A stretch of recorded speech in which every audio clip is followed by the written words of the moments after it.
Hello everyone, welcome to our first podcast. मी श्रेया दुसाने. आज आपण डिस्कस करणार आहोत मायग्रेन आणि हेडेक्स रिलेटेड काही टॉपिक. तर आज आपल्यासोबत आहेत doctor Neha Mehar ma'am. Welcome ma'am. She is a well known headache and migraine specialist. Her clinic is at Dwarka, Nasik. So, shall we start, ma'am? Definitely. So, basically, first question is how to deal with headache and migraine. नमस्कार, मी doctor Neha Mehar. आत्ताच आपल्याला खूप छान introduction दिलंय माझ्याबद्दल.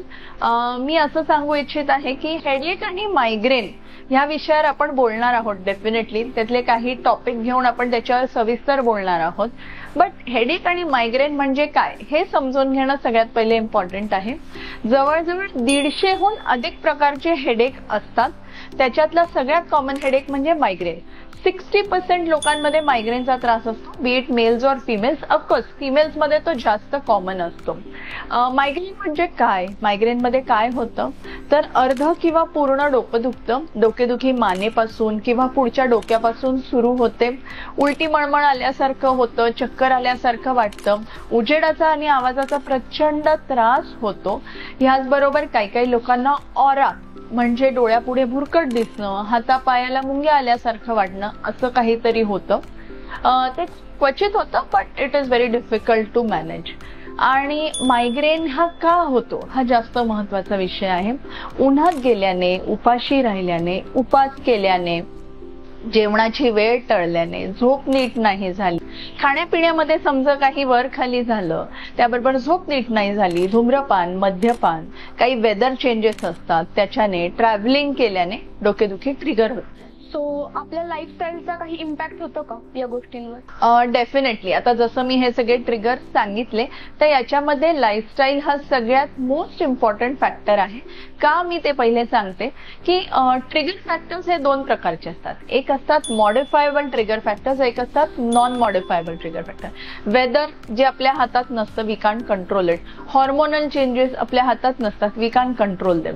But definitely our lifestyle modification can avoid the triggers which are modifiable. स्ट्रेसमुळे पण मायग्रेनवर काही इफेक्ट होतो का? हो. आता लाईफस्टाईल मॉडिफिकेशन मध्ये आपण जर स्ट्रेस हा फॅक्टर पहिले पकडला तर definitely stress is a very important factor which leads to migraine. पण स्ट्रेसमुळे अजून काही दुसऱ्या प्रकारच्याही डोकेदुखी असतात, दुसऱ्या प्रकारचे हेडेक्स पण असतात. पण तो मायग्रेन आहे हा पहिले ओळखणं महत्वाचं असतं की स्ट्रेस आल्यावर होणारी डोकेदुखी ही मायग्रेन आहे का नॉन मायग्रेनस आहे. जर मायग्रेन असेल तर त्याला प्रॉपर ट्रीटमेंट सीक करावी लागते. नॉन मायग्रेनस असेल तर it subsides over time. So stress modification केल्याने किंवा स्ट्रेस मेंटेनन्स केल्याने आपली डेफिनेटली मायग्रेन ट्रिगर असेल तर तो कंट्रोल होतो. तर ते आपण कसं कंट्रोल करणार stress? You should have different biofeedback mechanisms म्हणा किंवा स्वतःला कामिंग टेक्निक्स म्हणा. हे घेतल्याने आपला स्ट्रेस कंट्रोल मध्ये. डाएटरी मॉडिफिकेशन काय घेतलं पाहिजे की ज्याने मायग्रेनला हेल्प होईल? जसं आपण वेगवेगळ्या स्ट्रेस फॅक्टर्सला आपण मॉडिफाय केलं तसं डेफिनेटली डाएट मॉडिफिकेशन महत्वाचे आहे. काही फूड प्रोडक्ट कन्झ्युम केल्याने मायग्रेन ट्रिगर होतो, जो ऑफकोर्स प्रत्येकात वेगवेगळा असतो. We should find out our own trigger, but most common triggers are having fermented food, म्हणजे आंबवलेले पदार्थ जसं इडली, डोसा, ढोकळा हे काही खाल्ल्याने ट्रिगर होतो हेडेक. कोणाकोणाला चीज खाल्ल्याने हेडेक ट्रिगर होतो. वाईन आणि अल्कोहोल कन्झम्पशन, मी वाईनवर स्पेसिफिक करते की not necessary all alcohol, but वाईनने खूप कॉमनली मायग्रेन ट्रिगर होतो. Along with that monosodium glutamate, ज्याला आपण कॉमन टर्म मध्ये अजिनोमोटो असं म्हणतो, जे विकत आणलेलं चायनीज असतं त्याच्यामध्ये अगदी भरपूर प्रमाणात ती छान टेस्ट येण्यासाठी ऍड केलेलं असतं. It is definitely a trigger for migraine. Other than this dietary modifications as such migraine साठी नसतात. But of course for healthy living आपण जंक फूड अवॉइड केलं पाहिजे, ऑइली फूड अवॉइड केलं पाहिजे. आणि ultimately to some percentage it does contribute reducing your migraine. Okay. काही physical fitness आहे का की ज्याने मायग्रेनला किंवा हेडेकला आपल्याला फरक पडू शकतो? डेफिनेटली. हा खूप इम्पॉर्टंट क्वेश्चन आहे जो आता तू विचारलायस मला. फिजिकल फिटनेस म्हणण्यापेक्षा आपण कुठल्या प्रकारच्या एक्सरसाइज केल्या पाहिजे किंवा फिजिकली आपण स्वतःला कसं मॅनेज केलं पाहिजे टू अवॉइड मायग्रेन. जसं मी म्हटलं की stress up to some percentage of course it contributes, food कॉन्ट्रीब्युट्स.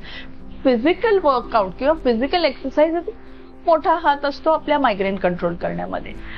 तर ते कसं मी सांगते. रेग्युलर एक्सरसाइज करणं, going in to fresh air, walking, running, jogging, cycling, dancing, आजकाल झुंबाचा पण खूप ट्रेंड आहे.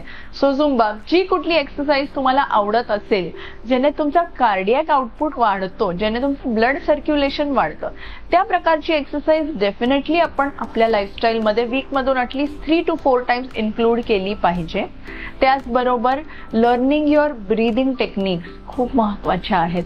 छान योगासनं करणे किंवा ब्रीदिंग एक्सरसाइजेस करणे हे लॉंग टर्म मध्ये मायग्रेनला नक्कीच 50 to 60% पार्ट असतो त्याचा की ते कॉन्ट्रीब्युट करतं. Okay, thank you so much ma'am for your valuable time. Hope so तुम्हाला हा पूर्ण पॉडकास्ट खूप मस्त वाटला असेल. यामधून तुम्हाला खूप छान इन्फॉर्मेशन मिळाली असेल आणि तुमची लाईफस्टाईल हेल्दी राहील. Thank you. Take care. Till then, bye bye.